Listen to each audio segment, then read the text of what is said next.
Isnapur municipal chairman పదవి కేంద్రంగా పటాన్చెరు రాజకీయాల్లో ఒక్కసారిగా వేడి పెరిగింది. తన కుటుంబానికి చైర్మన్ పదవి దక్కలేదని అక్కస్తోనే నీలం మధు చౌకబార్ రాజకీయాలకు పాల్పడుతున్నారని బీసీ సంక్షేమ సంఘం ఉమ్మడి మెదక్ జిల్లా అధ్యక్షుడు కరికే సత్యనారాయణ తీవ్రస్థాయిలో మండిపడ్డారు. మెదక్ ఎంపీ రఘునందనరావు, ఎమ్మెల్యే గూడెం మహిపాల్రెడ్డి దిష్టిబొమ్మల దహనం వెనుక రాజకీయ దురుద్దేశం ఉందని ఆయన ధ్వజమెత్తారు. ఒక బీసీ బిడ్డగా మోటే సుమలత మున్సిపల్ చైర్మన్గా ఎదుగుతుంటే మద్దతు ఇవ్వాల్సింది పోయి అడ్డంకులు సృష్టించడం సిగ్గుచెట్టని విమర్శించారు. అన్ని పదవులు తన కుటుంబానికి దక్కాలన్న నీలం మధు ధోరణిని ప్రజలు గమనిస్తున్నారని, ఇలాంటి నీచ రాజకీయాలు కొనసాగితే ప్రజలే బుద్ధి చెప్తారని హెచ్చరించారు. మేము తెలుగుదేశం పార్టీలోనే నిప్పవరగా 82 నుంచి పార్టీ చేసుకుంటూ వచ్చినా అందరు కులపోళ్లకు అందరికీ ఒక్కటి అనుకుని మేము ఎన్టీ రామారావు నచ్చినాము. నన్ను తాలూకు రామారావు ఇప్పుడేమో ఇలా నేను చూస్తున్నాం మాలో ఇట్లా కులం పెట్టి ఇలా అనిల్ కుమార్ ఇలా మాట్లాడితే నాకు మంచి కనబడలేదు, మరి మాట్లాడితే నాకు మంచి కనబడతలేదు.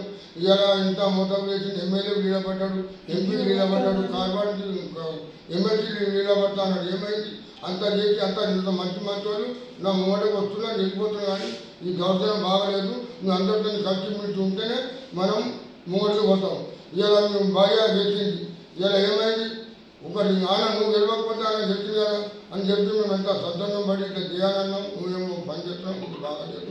ఇది మా తెలుగుదేశం ప్రభుత్వంలో ఏముందంటే అందరూ కలిసి కలిసి ఉంటేనే మనం దేశం బాగా పడుతుంది, మమ్మల్ని మూడకు వెళ్ళొచ్చు అని చెప్పి మా ప్రభుత్వం అన్నది. మేము అదే పోరాటం అదే అంటాం, అందరూ కలిసి నుంచి ఉండాలి, మూడకి వెళ్ళాలని చెప్పి మేము ప్రార్థన చేస్తున్నాం. ఈరోజు మన ఇస్నాపూర్ మున్సిపాలిటీకి సంబంధించిన ఇష్యూ గురించి గత 2-3 రోజుల నుండి మరి అక్కడ జరుగుతున్నటువంటి పరిణామాలు, ఏదైతే ఒక బీసీ బిడ్డకు మున్సిపల్ చైర్మన్ పదవి ఇస్తుంటే ఓన్లీ ఒక కుటుంబం అంటేనంటే మరి మీకు అందరికీ కూడా తెలుసు, నీలం మధు గారు. వారు సర్పంచ్ వాళ్ళకే కావాలి, ఎంపీటీసీ వాళ్ళకే కావాలి, వార్డు మెంబర్ వాళ్ళకే కావాలి, చైర్మన్ వాళ్ళకే కావాలి, ఎమ్మెల్యే వారికే కావాలి, ఎంపీ కూడా వారికే కావాలి. ఇది ఎక్కడ న్యాయం అండి? ఒక బీసీ బిడ్డనే కదా ఇప్పుడు జరిగే ఏదైతే ఎలక్షన్ లోపల మరి ఎవరైతే సుమలత గారు ఎన్నుకున్నారో యాదవ సామాజిక వర్గం బీసీ కదా, యాదవ సామాజిక వర్గానికి సంబంధించిన సుమలత గారు మరి ఇప్పుడు చైర్పర్సన్గా ఇస్నాపురం లోపల కూర్చుని పెడితే ఈరోజు ఆమెకు ఓటేసి ఆమెను నెగ్గించి ఆమెను సీటు మీద కూర్చున్నందుకు అగ్గి మీద గుగ్గిలమై ఈరోజు రఘునందన్ ఎంపీ గారిని, అదేవిధంగా ఎమ్మెల్యే మహిపాల్రెడ్డి గారిని, ఇంకా అనేక పార్టీల నాయకులను అందరినీ కూడా నిజంగా మీకు ఒకవేళ అదే మరి ఏదైతే మన మున్సిపల్ చైర్పర్సన్ చేసిరో మీ పార్టీకి సంబంధించిన కాంగ్రెస్ పార్టీకి సంబంధించిన ఎవరైతే కౌన్సిలర్ ఉన్నారో వాళ్ళని మీ వైపు దింపుకోవడానికి మీకు చేత కాలేదు. ఈరోజు ఎవరైతే గెలిచి మరి చైర్పర్సన్గా ఈరోజు మరి అందరి ముందు ఇస్నాపూర్లో కూడా మరి ఈరోజు మీటింగ్ అవుతుంటే మరి కొంతమంది అందరూ వాళ్ళని ఎంకేసుకొని వచ్చేసి ఆయన ఒక ఇంటికి సంబంధించిన ఇష్యూవే, ఇది ఒక కులానికి సంబంధించి కూడా కాదు, అందరం కూడా బీసీ బిడ్డలమే. 121 మంది 121 కులాలు అందరూ కూడా బీసీ బిడ్డలే. ఈరోజు ఏ బీసీకి అవకాశం వచ్చినా కానీ కూడా బీసీగా నువ్వు చేయవలసిన పని ఏంటి? వారికి సపోర్ట్ చేసి వాళ్ళు అన్ని విధాల మంచి చేయాలని చెప్పేసి వాళ్ళకు సజెషన్ ఇచ్చేది పోయి ఈరోజు వాళ్ళకు ఓటేసేసి మరి గెలిపించేసి వారిని యొక్క సీటు మీద కూర్చొని పెడితే వాళ్ళు జీర్ణించుకోకపోవడము మరి నీలం మధు గారికి ఏ విధంగా అది ఇదవుతుందో మరి మాకైతే తెలియడం లేదు. ఈరోజు రఘునందన్ గారి ఎంపీ గారిది దిష్టి బొమ్మలు తగలబెట్టుకోము, ఎమ్మెల్యే గారి దిష్టి బొమ్మలు తగలబెట్టుకోము, ఇంకా వేరే వాళ్ళ దిష్టి బొమ్మలు తగలబెట్టుకోము. నేను చెప్పిందే వేదం, నేను చెప్పిందే కరెక్ట్, నేను చెప్పినోలే చైర్పర్సన్ కావాలి అనేది అది నీ విజ్ఞతకే వదిలేస్తాం. ఎందుకంటే నువ్వు కూడా ఒక బీసీ బిడ్డవే, ఇప్పుడు గెలిచిన వాళ్ళు కూడా బీసీ బిడ్డలే. ఈరోజు బీసీలందరూ కూడా బడుగు బలహీన వర్గాల అందరినీ ఇప్పుడు మైనారిటీ కావచ్చు, ఎస్సీ ఎస్టీ కావచ్చు, అదేవిధంగా మరి అనేక జాతులు ఉన్నటువంటి బీసీ బిడ్డలు కావచ్చు, ఈరోజు రాజకీయంగా మరి ఆనాడు నందమూరి తారక రామారావు గారు మరి ఏ కంకణం కట్టుకొని ఇందిరాగాంధీతో కొట్లాడేసి వచ్చి 9 నెలల్లో పడినే తెలుగుదేశం పార్టీని స్థాపించి అనేక సంస్కరణలు తీసుకొచ్చి ఈరోజు బీసీలందరినీ కూడా, ఎస్సీలందరినీ కూడా, ఎస్టీలందరినీ కూడా, మైనారిటీలందరినీ కూడా ఈరోజు చైతన్యపరిచి రాజకీయంగా ఎదుగుదలకు కష్టపడినటువంటి మరి నాయకుడు ఈరోజు మా అందరి మధ్య లేకున్నా కానీ కూడా ఆయన చేసినటువంటి కార్యక్రమాలు మా అందరి మధ్య ఉన్నాయి. ఈరోజు ఆయన ఎక్కడ ఉన్నా కానీ కూడా బీసీలు, ఎస్సీలు, ఎస్టీలు, మైనారిటీలు వీళ్ళందరిలో కూడా ఖచ్చితంగా ఉన్నారు. ఈరోజు తెలుగుదేశం అంటేనే బీసీ, తెలుగుదేశము మొత్తం నినాదమే బీసీ యొక్క నినాదం. ఈరోజు మీరు ఏం చేస్తున్నారండి? 42% ముఖ్యమంత్రి గారు బీసీల రిజర్వేషన్ ప్రకటిస్తే దాంట్లో మీలాంటి వాళ్ళు కొంతమంది కోర్టుకు పోయి ఈరోజు మరి కోర్టుల కేసు వేయడం వల్ల 42% బీసీని ఆపేయడం జరిగింది. ఇలాంటి ఇప్పుడు జాతీయ నాయకులు ఆర్ కృష్ణయ్య గారు, అదేవిధంగా బీసీ నాయకులు అందరూ కూడా బీసీలకు, ఎస్సీలకు, ఎస్టీలకు, అదేవిధంగా మైనార్టీలకు ఈరోజు బడుగు బలైన వర్గాలకు అందరికీ కూడా ఖచ్చితంగా న్యాయం జరగాలి. వాళ్ళందరికీ కూడా రాజకీయ ఫలితాలు దక్కాలి.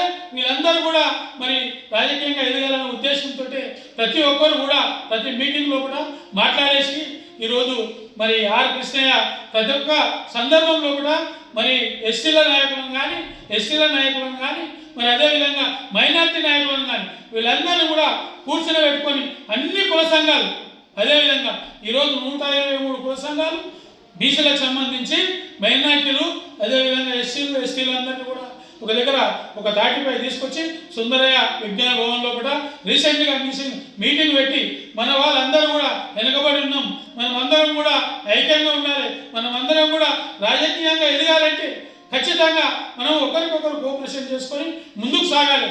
ఈరోజు కొంతమంది నాయకులు మనను డిమోరల్ చేసి ఈ విధంగా ఇబ్బంది పెడుతున్నారు. వాళ్ళందరూ కూడా మనం బుద్ధి చెప్పాలంటే ఖచ్చితంగా ఈ యొక్క రాష్ట్రంలో, దేశంలో వివిధ రకాలైనటువంటి నాయకులు ఉండి మనకు మోసం చేస్తున్న వాళ్ళు అందరూ కూడా ఖచ్చితంగా ఇలాంటి కార్యక్రమాలు చేసే వాళ్ళకు మనం బుద్ధి చెప్పాలనే ఉద్దేశంతో ఈ కార్యక్రమాలను ఏర్పాటు చేయడం జరిగింది.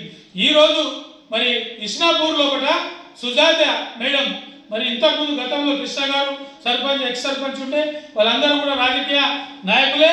వాళ్ళ ముంగటను చిన్న రీసెంట్లీ గత ఏదైతే సర్పంచ్ ఎలక్షన్ జరిగిందో దాంట్లో నువ్వు ఒక సభ్యునిగా గెలిచి దాంట్లో సర్పంచ్ నువ్వు తీసుకొని ఈరోజు 100 కోట్లు, 1000 కోట్లు ఎక్కడికి వచ్చినాయి, ఏమొచ్చినాయి, ఈరోజు ప్రజలందరూ కూడా నీ గురించి మాట్లాడుకుంటున్నారు, నీ గురించి చెప్పుకుంటున్నారు.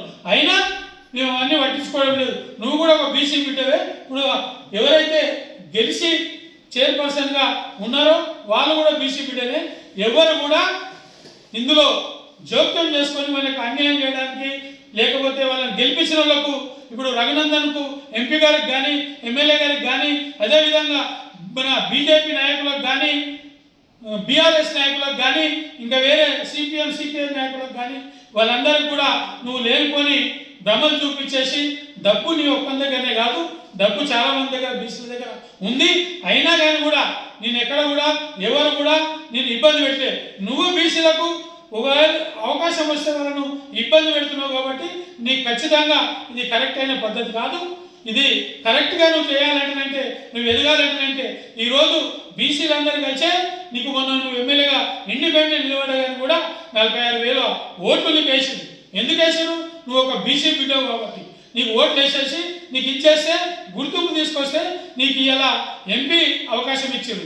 ఎంపీ లోపల కూడా అందరూ గెలవాలనే ఉద్దేశంతో ఓట్లు వేసారు. ఈరోజు ఏం చేస్తున్నావు?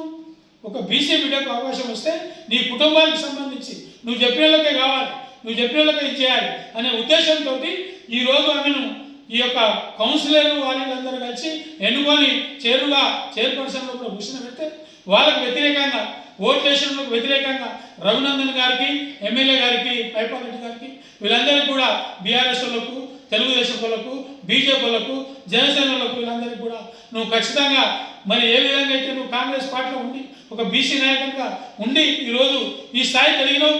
ఎందుకు ఎదిగినావు? ఎట్లా ఎదిగినావు? ఒకసారి నువ్వు వెనకకి మళ్ళీ చూసుకుంటే నీకు అన్నీ అర్థమవుతాయి. కాబట్టి నీకు ఖచ్చితంగా ఈరోజు మేము ఈ మన ప్రింట్ మీడియా, ఎలక్ట్రానిక్ మీడియా సందర్భంగా మీకు ఒకటే తెలియజేస్తున్నాం.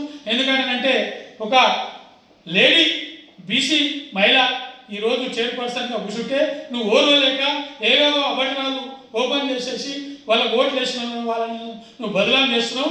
ఇది సరైన పద్ధతి కాదు. ఒకవేళ నువ్వు అట్లా ఇచ్చేస్తే తెలుగుదేశం పార్టీ కాదు, ఈరోజు ఉమ్మడి మెదక్ జిల్లా బీసీ సంక్షేమ సంఘం అధ్యక్షులుగా మేము మొత్తం అందరికీ కూడా బీసీలకు ఒకటే చెప్తున్నాం, ఎవరైనా కానీ ఇలాంటి కార్యక్రమాలు చేస్తే సహించేది లేదు. ఇక ముంగట మీరు ఏదైతే మరి ఈ యొక్క రాజకీయంగా ఎదగాలనుకుంటున్నారో అది నీ ఊహగానే లేదు తప్ప నువ్వు ఇక ముందు ఇలాంటి కార్యక్రమాలు చేసి బీసీలలో కూడా మరి అనేక రకాలుగా ఇబ్బంది పెట్టి నువ్వేదో ఇచ్చేయాలని మరి రాజకీయంగా ఎదగాలని అనుకుంటున్నావు, అది నీ భ్రమ. ఈరోజు మేము ఖచ్చితంగా చెప్తున్నాం, బీసీలకు అన్యాయం చేసి ఒక బీసీ వై ఉండి నువ్వు ఇచ్చేస్తే రేపు పొద్దుగల నీకు భవిష్యత్తు ఉండదు, ఉనికి ఉండదు.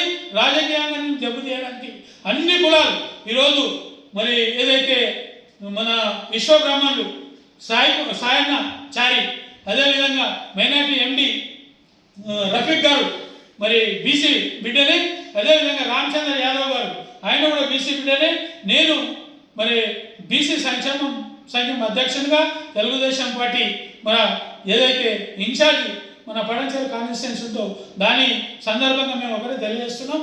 నేను కూడా ఖండిస్తున్నా. అదేవిధంగా మరి ఎండి నజీర్ గారు ఆయన కూడా బీసీ బిడ్డనే, నయీం గారు బీసీ బిడ్డనే, మరి ఎస్సీ బాలరాజు గారు ఆయన కూడా ఇలాంటి కార్యక్రమాలు చేసి ఇట్లా చేస్తున్నందుకు మాకు చాలా ఇబ్బందిగా ఉంది. ఇలాంటి ఇబ్బందులు ఇక ముందు జరగద్దు, నేను కూడా మా ఎస్సీలందరూ దొరకొచ్చి ఇచ్చేస్తానని చెప్పేసి ఆయన కూడా ముందుకు వచ్చినందుకు మరి ధన్యవాదాలు తెలుస్తాం. అదేవిధంగా మల్లేషు ఆయన కూడా బీసే, మరి చారి లక్ష్మణ్ చారి ఆయన కూడా బీసే. వీళ్ళందరం కూడా ముక్త ఖండంతో ఈ యొక్క నీలం మధు గారి యొక్క చర్యలను ఖండిస్తూ ఇక ముందు ఇలాంటి చర్యలను ఎక్కడ కూడా సహించబోం. ఇలాంటి చర్యలు చేస్తే నీకు భవిష్యత్తు ఉంటుంది. నీ రాజకీయంగా నీకే నీ అంతలు నువ్వే నీ గోతు దోకొని గోతులో పడుతున్నావు. ఈ గోతుని నువ్వు సరి చేసుకోవాలంటే అన్ని కులాల వారిని కింది స్థాయి బడుగు బలహీన వర్గాలందరినీ కూడా తీసుకొని ముందుకు పోతేనే నీకు రాజకీయ భవిష్యత్తు ఉంటుంది.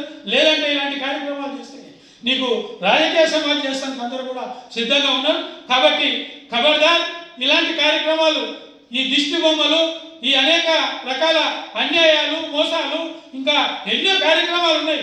చాలామంది చాలా రకాలుగా చెప్తా ఉన్నారు. అవన్నీ దగ్గరికి పోతాయి. ఒక బీసీకి నువ్వు అన్యాయం చేస్తున్నావు కాబట్టి బీసీలకు, ఎస్సీలకు, మిగతా వాళ్ళందరూ కూడా, మైనార్టీలు కూడా అందరూ కూడా మొత్తం కంఠంతో ఖండిస్తున్నారు. వాళ్ళందరికీ కూడా నువ్వు ఇప్పుడు ఏదైతే కార్యక్రమాలు చేసావు, ఎంపీకి కావచ్చు, ఎమ్మెల్యే కావచ్చు, వివిధ పార్టీల నాయకులకు అందరూ కూడా క్షమాపణ చెప్పి రాజకీయంగా ముందుకు రావాలి. దీనికి మేము డిమాండ్ చేస్తూ ఈ యొక్క కార్యక్రమాన్ని ముగించుకుంటాం. మీ ప్రింట్ మీడియా ద్వారా ఖచ్చితంగా ఇలాంటి కార్యక్రమాలు ఎవరు చేసినా దీనికి భవిష్యత్తులో వారికి కూడా ఇలాంటి పరిస్థితి ఎదురవుతుంది. ఈరోజు మేము 10 మంది ఉంటే రేపు 100 మంది అవుతాం. పొద్దున మీరు రాలేదు, దయచేసి ఒకవేళ పొద్దున ఉంటే దగ్గర 75 మంది మన వాళ్ళందరూ ఉంటారు. కాబట్టి మీ అందరూ కూడా మీ పరిస్థితి ఏముందో మాకు తెలియదు. అయినా కూడా మేము మీ సహనంతో ఇలాంటి కార్యక్రమాలు చేయొద్దు. ముందు కూడా జాగ్రత్త ఉండి మీ యొక్క కార్యక్రమాలు ఏమి చేసినా అందరికి అనుకూలంగా ఉంటేనే బాగుంటుందనే ఉద్దేశంతో తెలియజేస్తూ సెలవు తీసుకుంటాం. జై హింద్.